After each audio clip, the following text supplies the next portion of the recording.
Hati senang, hati senang, hati senang di dalam Tuhan, bersuka cita selalu, berdoa senantiasa, ucapkanlah syukur dalam segala perkara. Ya, semuanya selamat pagi. Anak-anak, mama papa, bapak dan ibu guru, serta para karyawan SD Putra Nirmala Cirebon. Pada hari ini, Selasa tanggal 9 Februari 2021, kita akan bersama-sama berdoa dan mendengarkan firman Tuhan. Semoga semua dalam keadaan yang senang, bersukacita, dan seperti lirik lagu yang di depan tadi. Baiklah, mari kita awali hari ini dengan berdoa. Dalam nama Bapa dan Putra dan Roh Kudus. Amin. Tuhan yang Maha Pengasih dan Penyayang, puji dan syukur atas semua berkat dan rahmat-Mu, terlebih sepanjang malam hari tadi. Terima kasih untuk nafas kehidupan yang boleh kami terima sampai hari ini. Bantulah dan bimbinglah kami dalam melakukan tugas dan kewajiban kami hari ini, sehingga apa yang kami lakukan bisa berkenan terhadap-Mu.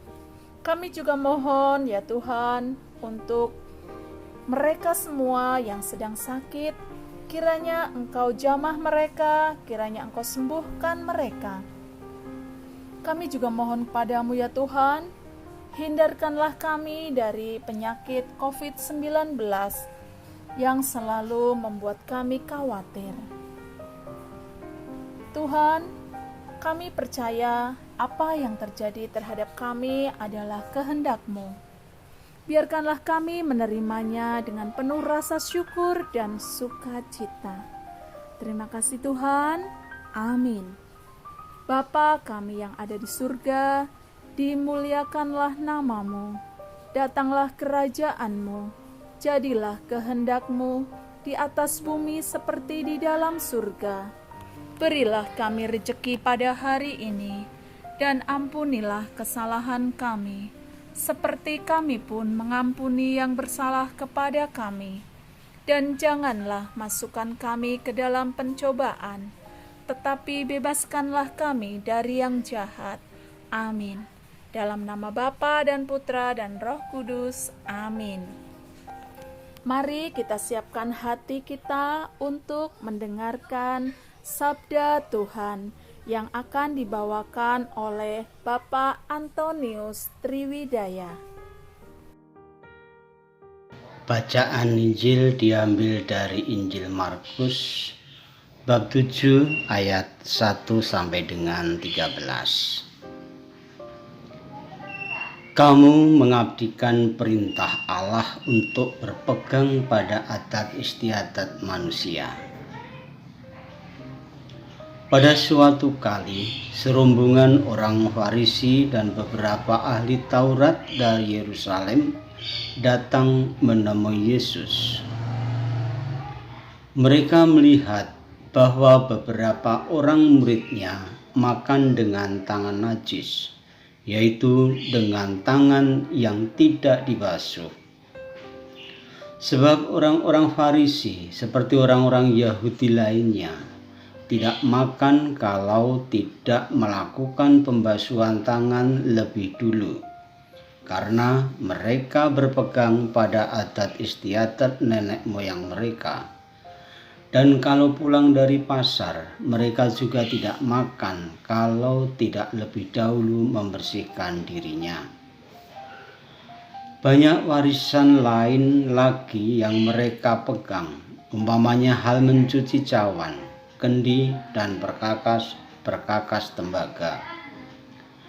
Karena itu orang-orang Farisi dan ahli-ahli Taurat itu bertanya kepadanya, "Mengapa murid-muridmu tidak hidup menurut adat istiadat nenek moyang kita, tetapi makan dengan tangan najis?" Jawabnya kepada mereka, "Benarlah nubuat Yesaya tentang kamu, orang-orang munafik. Sebab ada tertulis, bangsa ini memuliakan aku dengan bibirnya, padahal hatinya jauh daripadaku. Percuma mereka beribadah kepadaku, sedangkan ajaran yang mereka ajarkan ialah perintah manusia. Perintah Allah kamu abaikan untuk berpegang pada adat istiadat manusia." Yesus berkata pula kepada mereka, "Sungguh pandai kamu mengesampingkan perintah Allah, supaya kamu dapat memelihara adat istiadat sendiri. Karena Musa telah berkata, hormatilah ayahmu dan ibumu. Dan siapa yang mengutuki ayahnya atau ibunya harus mati.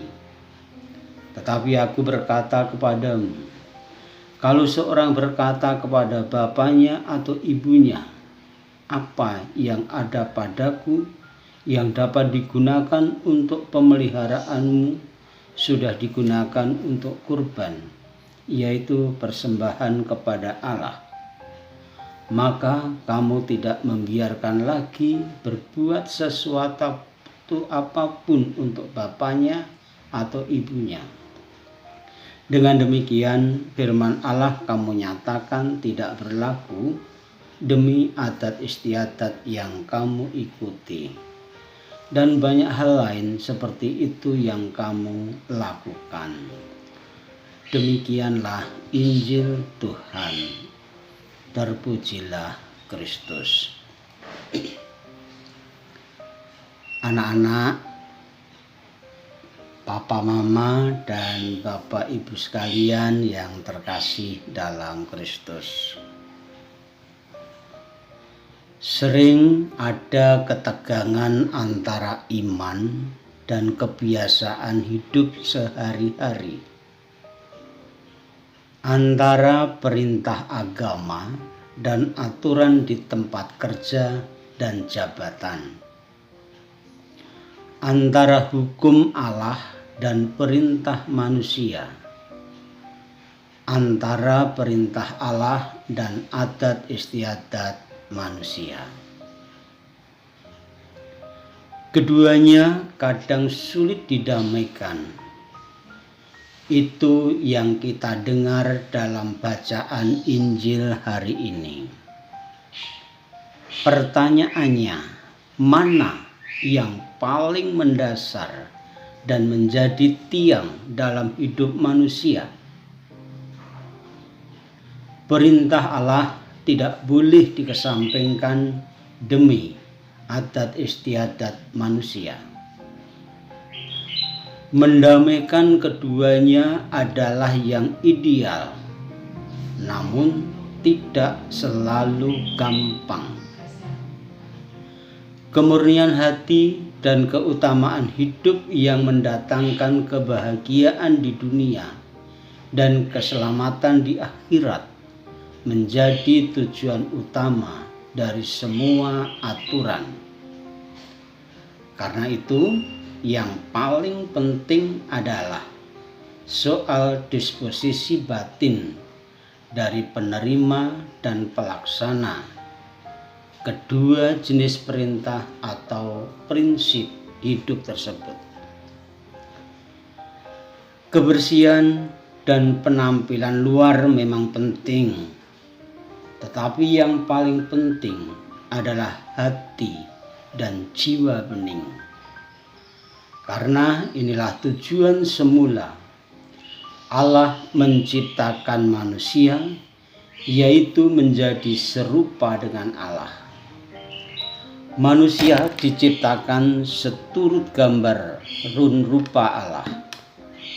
Allah menciptakan segala sesuatu baik adanya dosa manusia merusaknya. Allah dalam diri Yesus Kristus ingin memulihkannya. Pemulihan itu mulai dari perubahan hati manusia, bukannya dengan menciptakan aturan yang malah membebankan manusia. Ya Allah, sadarkanlah kami bahwa dalam diri kami ada benih ilahi. Jauhkanlah kami dari sikap mendewakan aturan yang justru membuat kami kerdil. Demi Yesus Kristus, Tuhan dan pengantara kami. Amin. Demikianlah anak-anak, papa, mama, dan bapak ibu sekalian, renungan untuk pagi ini. Semoga dapat bermanfaat bagi diri kita, bagi jiwa kita, dan agar iman kita lebih disegarkan. Selamat pagi, selamat beraktivitas untuk hari ini. Tuhan Yesus memberkati. Amin.